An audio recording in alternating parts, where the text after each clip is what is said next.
Amado hermano, amado amigo, la paz de Dios sea con usted. Es para mí un privilegio poder dirigirme a usted por este medio y convencido de que Dios tiene algo muy importante que decirnos en este precioso momento. Y le agradezco primeramente el favor de su atención y al mismo tiempo le invito a que permanezca un momento más. Dios tiene algo muy importante que decirnos en este momento. Vamos a meditar en parte de la palabra del Señor y lo vamos a hacer bajo el título El Verbo hecho carne.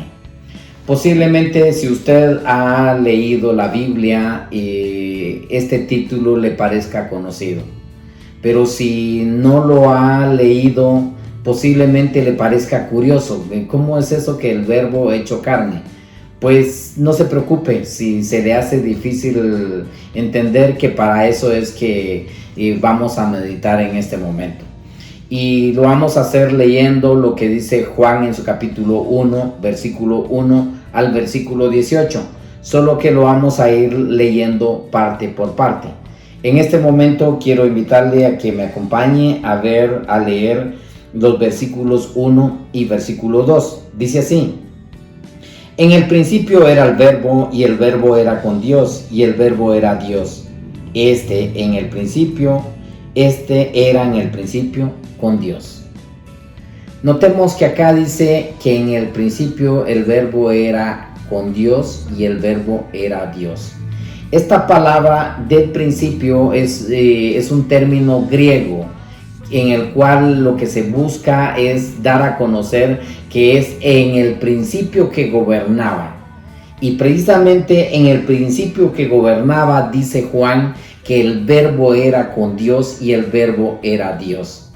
Al hablar del Verbo, en hebreo es otra forma de referirnos a Dios. O sea, dicho de otra manera, decir Verbo es otra forma de decir Dios. Entonces él dice que en el principio era el Verbo, y el Verbo era con Dios y el Verbo era Dios. A esto es a lo que se refiere el apóstol Pablo allá en Colosenses en su capítulo 1 y su versículo 17, versículo que no vamos a leer, pero el apóstol Pablo hace énfasis en eso también y dice que Jesús era desde el principio. Entonces prácticamente por medio de esto podemos comprobar que la Escritura está de acuerdo que en el principio el Verbo era con Dios y el Verbo era Dios. Pero esta verdad de la que estamos hablando en este momento, para los judíos era una blasfemia. Y es por eso que usted, si ha leído la Escritura, se habrá dado cuenta que siempre buscaron darle muerte a Jesús. ¿Por qué? Porque lo consideraron un blasfemo. Porque siendo hombre, él decía que era Dios. Entonces, para los judíos, esto era una blasfemia. Pero para los griegos, esta noticia de que Jesús era el Verbo y que el Verbo era Dios, era algo impensable. Era algo que ¿cómo es posible que un hombre va a ser Dios? O sea, es algo impensable. Pero para Juan, y para usted y para mí, esta noticia es una buena noticia. Que Jesús es el Verbo y el Verbo es Dios. Es la mejor noticia que usted y yo podemos tener. Y por eso es que Juan hizo énfasis en esa parte. Que en el principio era el Verbo y el Verbo era con Dios y el Verbo era Dios. Continúa el versículo 3 diciendo: todas las cosas por Él fueron hechas, y sin Él nada de lo que ha sido hecho fue hecho. Todo fue hecho por Jesús. Por eso es que se le es conocido como el Verbo de Dios, como la acción de Dios. O sea, todo fue hecho por Él, y sin Él nada hubiese sido hecho, dice el versículo 3. El versículo 4, versículo 5 dice: en Él estaba la vida, y la vida era la luz de los hombres. La luz en las tinieblas resplandece, y las tinieblas no prevalecieron contra ella. Note bien esto. En Él, ¿en quién Él? En Jesús, en el Verbo que se hizo carne. En Él estaba la vida. Y en Él estaba la luz. O sea, en Él hay vida y en Él hay luz. Qué gran noticia, ¿verdad? Yo creo que todos queremos vivir y la vida está en Jesús. Y normalmente las tinieblas no son bien recibidas. Las tinieblas causan miedo, causan temor, pero dice que en Él estaba la vida, pero también en Él estaba la luz. En otras palabras, en Él fuera tinieblas, en Él está la luz. Qué gran noticia. Continuemos y veamos el versículo 6 al versículo 8. Dice así: hubo un hombre enviado de Dios, el cual se llamaba Juan. Este vino por testimonio, para que diese testimonio de la luz, a fin de que todos creyesen por él.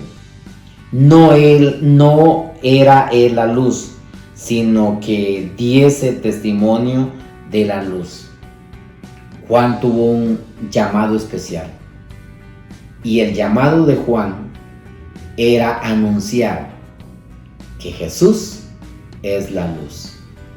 Ahora, ¿por qué había necesidad de anunciar que Jesús es la luz? Para que el mundo creyese, para que el mundo conociese que en Jesús había luz y había vida. Hoy la necesidad sigue siendo la misma y la noticia sigue siendo la misma. En Jesús está la vida y en Jesús está la luz. Continúa el versículo 9, versículo 10 dice: aquella luz verdadera que alumbra a todo hombre venía a este mundo, en el mundo estaba y el mundo por él fue hecho, pero el mundo no le conoció. Esa luz vino al mundo, estaba aquí en el mundo y todo fue hecho por la luz, pero el mundo no le conoció. Entonces, muestra de que no le conoció es que a usted le consta, según la misma palabra de Dios, que a Jesús se le dio muerte en una cruz. ¿Por qué se le dio muerte en la cruz? Porque no se conoció que Él era la luz. Pero el mensaje es ese: en Él está la luz y en Él hay vida. Ahora, ¿cómo es que se manifiesta esto? Dice el versículo 11 al versículo 13: a lo suyo vino y los suyos no le recibieron, mas a todos los que le recibieron, a los que creen en su nombre, les dio potestad de ser hechos hijos de Dios, los cuales no son engendrados de sangre, ni de voluntad de carne, ni de voluntad de varón, sino de Dios. Esa es la gran noticia. A los que le recibieron, a los que creen en su nombre, les dio potestad de ser hechos hijos de Dios. ¡Qué gran noticia! Con recibirle, con creer en Él, tenemos autoridad de ser hechos hijos de Dios. No es aquello de medio arrimarnos a la familia de Dios, no. Tenemos autoridad, o sea, se nos da el derecho de ser hechos hijos de Dios. Y cuando nos hacemos hijos de Dios, lógicamente en nosotros se cumplen grandes bendiciones. Pero esa gran bendición vino a cumplirse, como lo dice en el versículo 14. Aquel Verbo se hizo carne y habitó en medio de nosotros y vimos su gloria como del unigénito del Padre. Prácticamente aquel Verbo de Dios vino y se hizo carne y habitó en medio de nosotros. Yo no sé qué siente usted al escuchar esto, pero a mí me encanta saber que Dios habitó acá juntamente con nosotros. Ahora, ¿por qué habitó con nosotros? Porque trajo vida para que usted y yo pudiésemos vivir por Él. Prácticamente cuando Él vino acá y nosotros le recibimos, nosotros creemos en Él, entonces en nosotros viene a cumplirse lo que dice el versículo 16 al versículo 18, que en Jesús hay gracia sobre gracia. Yo no sé si usted ha escuchado esta frase, pero nosotros a veces decimos, hoy sí me llovió sobre mojado. ¿Qué es lo que decimos cuando decimos que nos llovió sobre mojado? Es que después de un problema, vino otro problema, ¿verdad? Es todo lo contrario de lo que estamos viendo acá.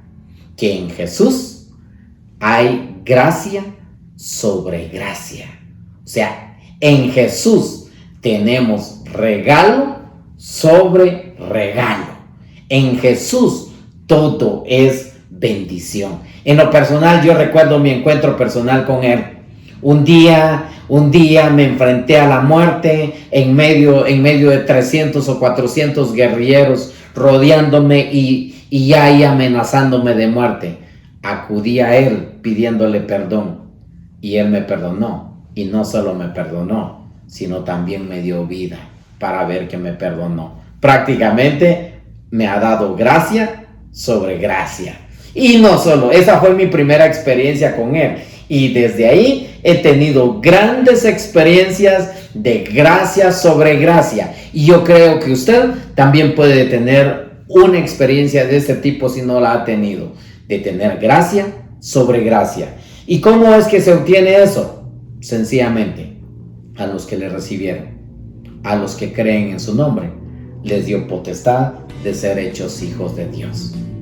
Si usted quiere vivir la experiencia de que en usted haya gracia sobre gracia y que usted pueda conocer quién es Dios, porque eso es lo que dice el versículo 18, que a Dios nadie lo conoció, pero Él lo vino a dar a conocer. Si usted quiere conocerlo, lo que debe hacer es permitir que Él entre a su vida.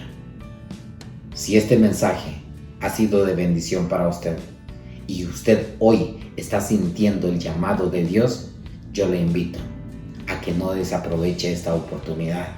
Hoy es cuando usted puede permitir que Jesús entre a su vida y que provoque en usted los cambios que Él quiere hacer, porque dice que Él nos da autoridad de ser hechos hijos, no engendrados ni por voluntad de carne, ni de sangre, ni de varón, sino de Dios. Así que usted tiene esa oportunidad hoy. Si ese es su deseo, yo quiero invitarle a que me acompañe y hagamos juntos esta oración. Bendito Dios, muchas gracias te damos por esta palabra que nos has permitido escuchar y meditar. Reconocemos, Señor, que recibiéndote es como llegamos a ser hijos tuyos. Y yo sé que en este momento alguien de tus hijos está tomando esa decisión. Alguien está tomando la decisión de abrir su corazón y recibirte como su Señor y su Salvador. Y yo me uno a esa petición. Si te está invitando a entrar a su corazón, yo me uno a esa petición. Y yo sé, Señor, que desde este momento, para la gloria de tu santo nombre, tú le das el derecho de ser hecho tu hijo. Alabado seas, bendito Dios. Muchas gracias por esta palabra. Gracias por tocar este corazón. Gracias por todo lo que harás en la vida de tu hijo y de tu hija. Y estoy seguro, Señor, que este es el principio de algo grande que tú quieres hacer en la vida de cada uno de tus hijos. Gracias te damos en el nombre de Jesús. Amén. Si usted hizo esta oración, si usted hoy invitó al Señor Jesús a entrar a su corazón, hoy Él le dio el derecho de ser su hijo. Y si hoy Él le dio el derecho de ser su hijo, yo le digo, bienvenido al cuerpo de Cristo. Y le invito a que se comunique con nosotros. Escríbanos y nos gustaría saber más de usted, nos gustaría darle el seguimiento que usted necesita, nos gustaría llevarlo en oración. Así que escríbanos, por favor, deseamos saber más de usted. Gracias por su atención, que el Señor le siga bendiciendo y la paz de Dios sea con usted.